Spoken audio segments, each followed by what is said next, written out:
The flashing red and blue lights reflected in the rearview mirror, casting a haunting glow inside the sleek black Mercedes. Malcolm Carter sighed as he pulled over to the side of the road.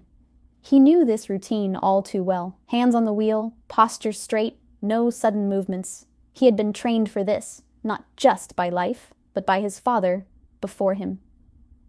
Officer Rick Dawson adjusted his belt as he stepped out of the patrol car. He was in his early 40s, built like a linebacker, with a buzz cut and a permanent scowl. As he approached the vehicle, his hand instinctively rested on his holstered gun. Another one, he thought to himself, shaking his head. He tapped the driver's side window aggressively. Malcolm, calm and composed, rolled it down. "License and registration," Rick barked. His tone was sharp, filled with an authority that barely masked his suspicion. Malcolm kept his hands visible and moved slowly, reaching for his wallet. "May I ask why I'm being stopped, officer?" His voice was smooth, respectful. Rick scoffed. "You were driving a little too nice for a car like this. You know what I mean."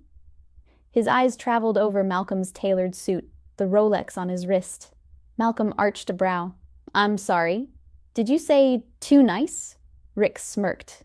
"You got a problem with that?" Malcolm exhaled slowly, reminding himself to stay composed. "No, sir. Here's my ID." Rick snatched the ID without looking at it, more focused on peering inside the car. "You got any weapons, drugs, or anything I should know about?" "No, sir." "Step out of the vehicle." Malcolm knew he didn't have to. He knew his rights. But he also knew that arguing with cops like Rick was like trying to reason with a brick wall.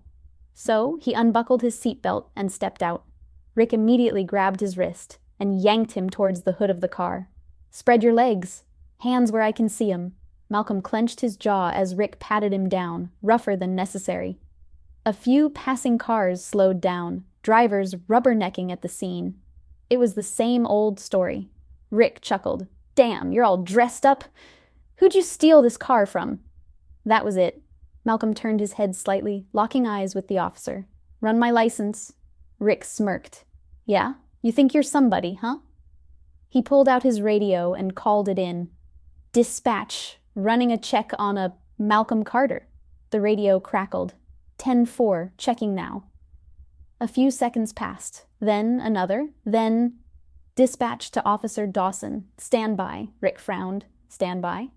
That was odd. Usually, it was just a quick clearance or a citation suggestion. Then, another voice came through, this time more urgent. "Officer Dawson, return the ID immediately and release the individual." Rick's brows furrowed. "Excuse me." A pause. Then, "Officer, that man is Senator Malcolm Carter." Rick's stomach dropped. "Wait, what? You just detained a sitting U.S. Senator." Silence. The weight of his actions crashed down on him like a tidal wave. He turned to look at Malcolm, who stood there, arms crossed, a knowing smirk on his face. Rick swallowed hard. He was screwed. Rick Dawson's throat went dry as the realization sank in. His grip on Malcolm's ID faltered slightly before he clenched it again, trying to keep his composure. His mind raced. A senator? No way. This guy? Malcolm watched the officer's internal struggle with an air of quiet amusement. He'd seen this before. Men like Rick who thrived on power until they realized they had none. Rick cleared his throat, forcing an awkward chuckle. "Well, Senator Carter," he said, his tone suddenly shifting. "If I had known, I wouldn't have—" "If you had known what?" Malcolm interrupted, stepping forward. His voice was calm, measured, but there was an unmistakable edge to it. "You wouldn't have harassed me. You wouldn't have humiliated me. You wouldn't have treated me like a criminal for simply existing." Rick's jaw clenched. "I was just doing my job," Malcolm arched an eyebrow. "Were you? Because from where I'm standing, it looked a lot more like racial profiling." He took his ID back from Rick's stiff fingers, slipping it into his wallet.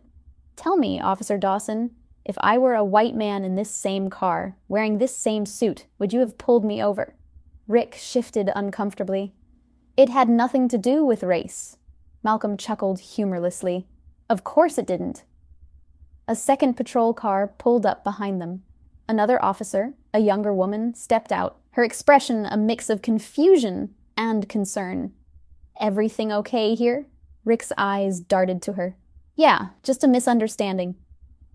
Malcolm turned to the new officer. Oh, it's more than that.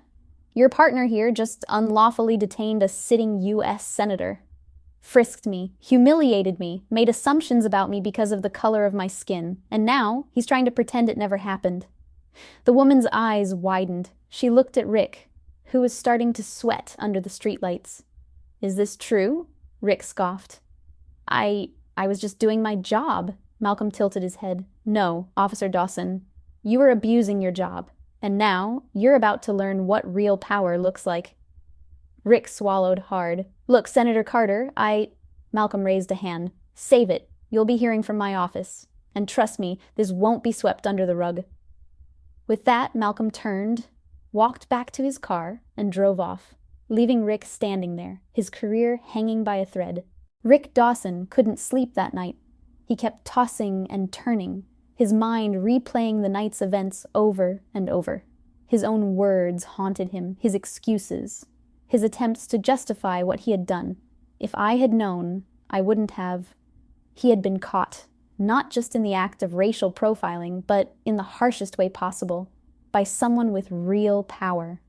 The next morning, as soon as he walked into the precinct, he could tell something was off. Officers exchanged quick glances, some whispering under their breath. His captain, a grizzled man in his late 50s, was waiting for him by his desk. Dawson, my office, now. Rick's stomach sank. He followed the captain, closing the door behind him. The captain wasted no time. What the hell were you thinking? He snapped, slamming a manila folder onto the desk. Rick frowned. Sir, Save it. Do you have any idea who you pulled over last night? Malcolm Carter isn't just some politician. He's a rising star. And now your face is all over the damn news. Rick felt a cold sweat break out. He reached for the folder and flipped it open. His heart stopped. There it was. Images from dash cam footage, headlines from major news outlets.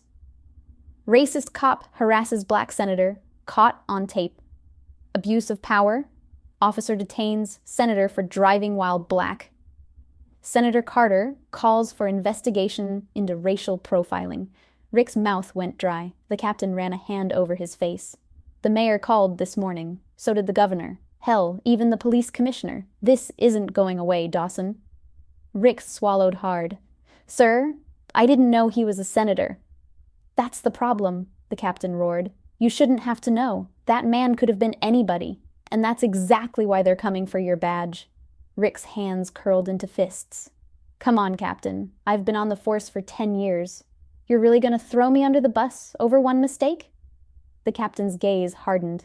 You think this is just one mistake? This is a pattern, Dawson. You've had complaints before. Excessive stops, aggressive behavior towards black drivers. But this time, you picked the wrong man. A sharp knock on the door interrupted them.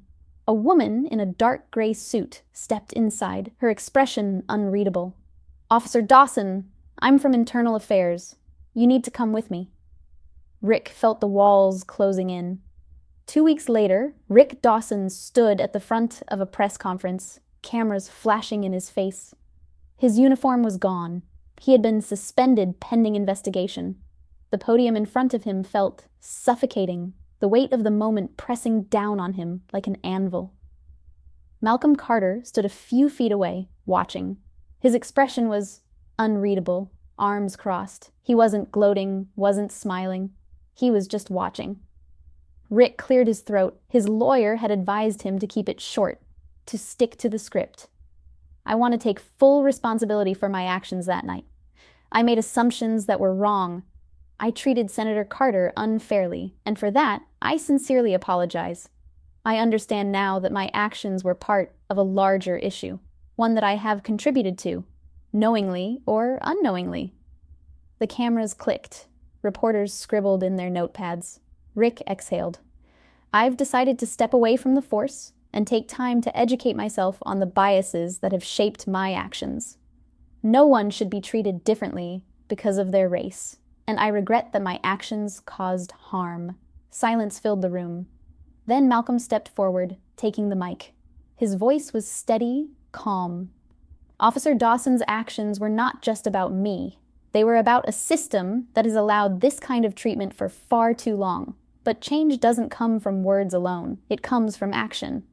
And I intend to make sure this conversation doesn't end here. Applause erupted from some corners of the room. Others stayed silent. But Rick knew one thing: his life would never be the same. As he stepped away from the podium, his badge already turned in, he wondered for the first time in his life, what if it had been me? Thank you for watching. Don't forget to like the video and subscribe to Diana the Storyteller channel for more videos like this. Take care.